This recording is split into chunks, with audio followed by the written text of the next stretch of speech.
El doctor López-Gatell pide no buscar culpables. Es poco útil, dice, y aboga por la corresponsabilidad. El funcionario pidió a cada uno de los mexicanos que tome cartas en el asunto, porque el virus estará en forma de pandemia al menos hasta octubre. El subsecretario de Salud, el doctor Hugo López-Gatell, abogó por la corresponsabilidad y pidió no buscar culpables por la epidemia de COVID-19. En la conferencia vespertina anunció que espera que el domingo o el lunes se informe sobre el nuevo semáforo que determina el grado de apertura de las entidades federativas. Ayer expresé que identificamos inconsistencias y las estamos revisando sistemáticamente. Anunció también un sistema riguroso y detallado para supervisar los datos que ofrezcan los estados. Llamamos a la corresponsabilidad de todas y todos. Corresponsabilidad implica que todas y todos tenemos algo que hacer, dijo el doctor López-Gatell. Y, en su opinión, las sociedades tienden a buscar culpables en interpretaciones que son poco productivas, aseveró con justa razón. ¿Quién fue responsable de que este virus mutara? Preguntó en diversas ocasiones. Recordó que la mutación de un organismo como el virus es un fenómeno biológico que ocurre en el mundo desde hace milenios. ¿Quién es culpable de esto?, preguntó. Nadie en particular. No tiene sentido pensar que hay una persona, 2 o 7.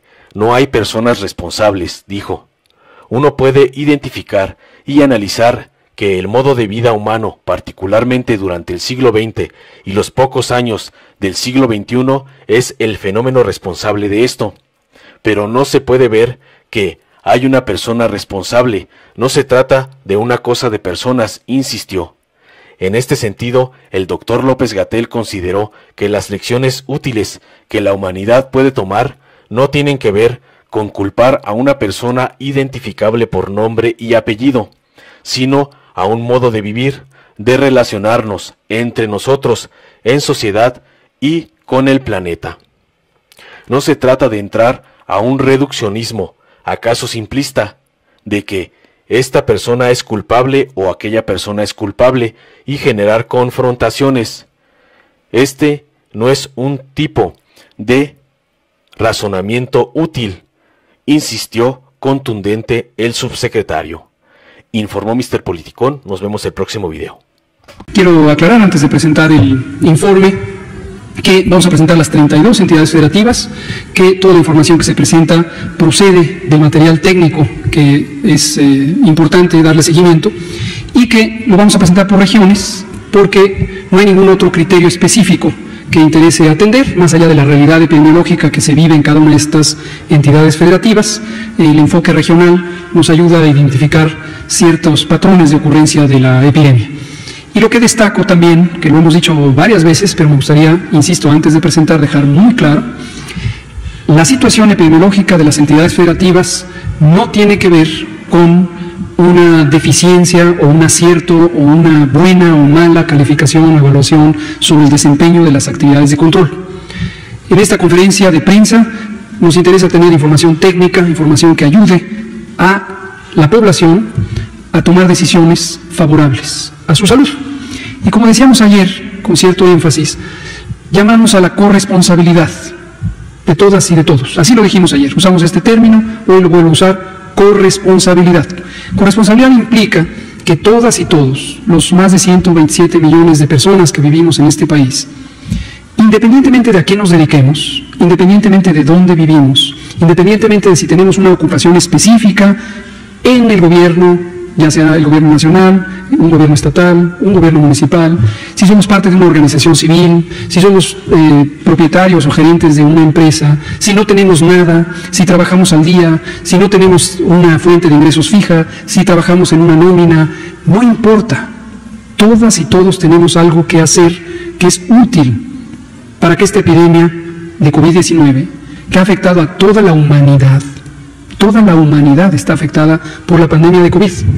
De modo que toda la humanidad tiene la oportunidad de adquirir una responsabilidad para trabajar juntas, juntos, en el empeño de enfrentar un problema de salud causado por una partícula biológica, un virus. ¿Por qué digo todo esto? Porque con frecuencia en las sociedades, no es exclusivo de México, en las sociedades se busca culpables, se busca alguien a quien señalar, se busca responsables, en una suerte de interpretación que yo diría es poco productiva, poco útil. ¿Quién fue responsable de que este virus, SARS-CoV-2, mutara?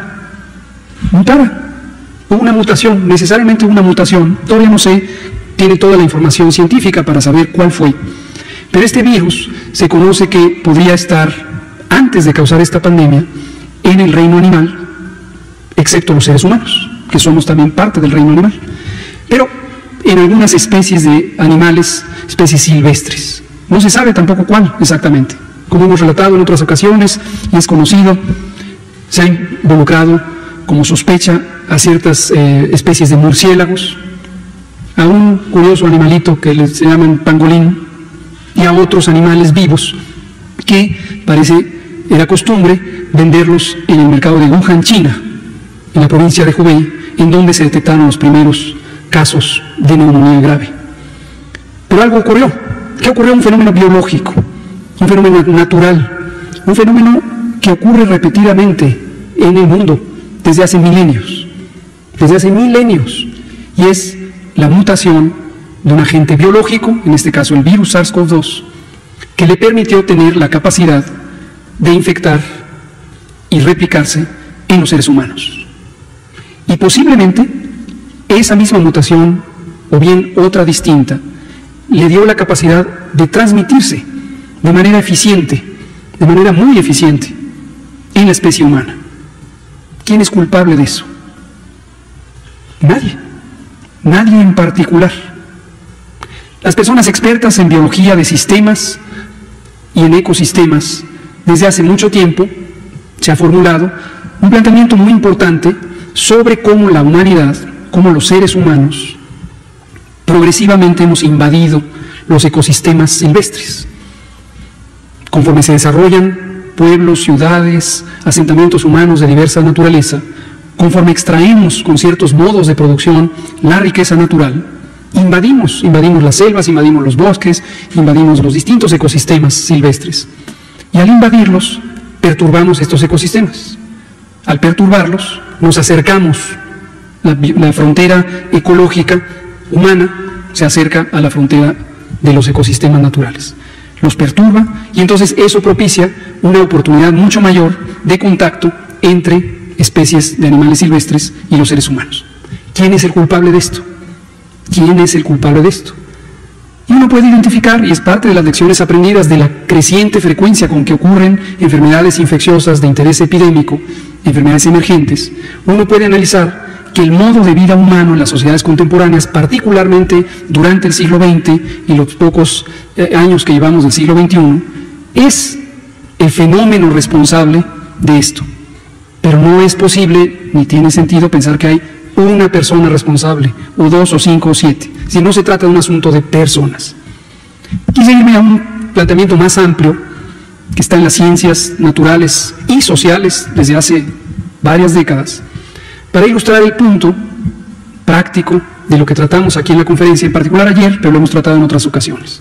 Las lecciones útiles que la humanidad puede tomar de un fenómeno como este, no tienen que ver con culpar a una persona identificable por nombre y apellido, sino un modo de vivir, a un modo de relacionarnos entre nosotros, en sociedad, con el ecosistema, con el planeta en general. Y esas lecciones aprendidas irán emergiendo de múltiples lados, y ojalá que la mayoría con una reflexión estructurada, razonada, autocrítica, que nos permita cambiar favorablemente nuestros patrones de vida como seres humanos. Pero regresando al punto, y estoy por presentar el informe técnico, cuando aquí entramos a elementos prácticos de comunicación de riesgos, lo que nos interesa destacar es el fenómeno que experimentamos. Cómo está transcurriendo la epidemia de COVID-19 en México en su conjunto, en los estados, en los municipios, en los poblados, en distintos tipos de comunidades urbanas, suburbanas, rurales, costeras, montañosas, etcétera, en distintas realidades socioeconómicas que tiene un país como México. Pero no se trata de entrar a un reduccionismo, acaso simplista de que esta persona es culpable o aquella persona es culpable y generar confrontaciones. Esto no es un tipo de razonamiento suficientemente útil desde mi punto de vista. Respeto cualquier expresión, que quede muy claro, pero no lo considero útil para usted que es la población de México, usted que está en su casa y lo que quiere saber es cuáles son los riesgos a los que me enfrento en relación con la epidemia de COVID, o posteriormente cuáles son los riesgos a los que me ha llevado cierto modo de consumo, cierto patrón de consumo de alimentos, de lo que hemos hablado varias veces, que me ha generado el estado de salud que tengo en este momento, o que van a tener mis hijos, o que tienen mis padres y mis abuelos. Ese es el enfoque. Entonces, hoy vamos a presentar 3 otros estados seleccionados con un criterio regional y vamos a mostrar, como lo hacemos para todas las entidades federativas, cuál es la realidad epidémica que viven ahorita, y vamos a enfatizar algunos mensajes de advertencia, de alerta, de propuesta, tener cuidado con este aspecto o este otro aspecto. Y de antemano, también lo hemos dicho repetidamente, agradecemos desde el Gobierno de México y felicitamos la acción generalmente dedicada, responsable de todas las autoridades sanitarias de este país. ¿Que quiénes son? El Presidente de la República, el Consejo de Salubridad General, el Secretario de Salud o la Secretaría de Salud que le acompaña y los gobiernos estatales. Todo el mundo está enfocado en la tarea, todo el mundo está haciendo acciones positivas. Ese es el sentido del mensaje. Y ayer el mensaje fue para enfatizar la importancia precisamente de que usted y usted y usted y usted no vean a su gobierno, por ejemplo estatal o municipal, como el responsable único de lo que a usted y a usted y a usted le ocurre, sino que cada uno de ustedes tome cartas en el asunto, porque esto va para un tiempo largo en México, posiblemente hasta octubre. Si tenemos un repunte de COVID-19 durante la temporada de influenza, que seguro va a llegar, la temporada de influenza seguro va a llegar, de octubre a marzo, pero podría haber un repunte de COVID-19. Y si llega, vamos a seguir con la epidemia, posiblemente hasta abril del próximo año, con una segunda oleada de transmisión. Y en el mundo entero, por lo menos vamos a tener 2, quizá 3 años, donde este virus, SARS-CoV-2, causante de COVID-19, va a estar entrando, saliendo en los distintos países. Como esto va para largo, de nada sirve pensar en que las acciones de prevención solo deben venir por instrucciones del gobierno. El gobierno de México, los gobiernos estatales, los gobiernos municipales. Toda la sociedad, por eso enfatizábamos ayer, esto requiere una visión de Estado. El Estado se constituye por el territorio, la población de todo este país y desde luego el gobierno. Entonces, todas somos parte de esto, y lo importante aquí es incorporar a la vida propia y a la vida de los cercanos y a la vida de los no tan cercanos y a la vida de todos y todas ciertas prácticas que son relativamente sencillas. Mantener la sana distancia, si no hay necesidad de salir, no salir, a menos que sea para algo imperativo, por lo menos ahora que estamos en mayor transmisión. Proteger el estornudo, como muy correctamente lo hizo el compañero periodista que está allá.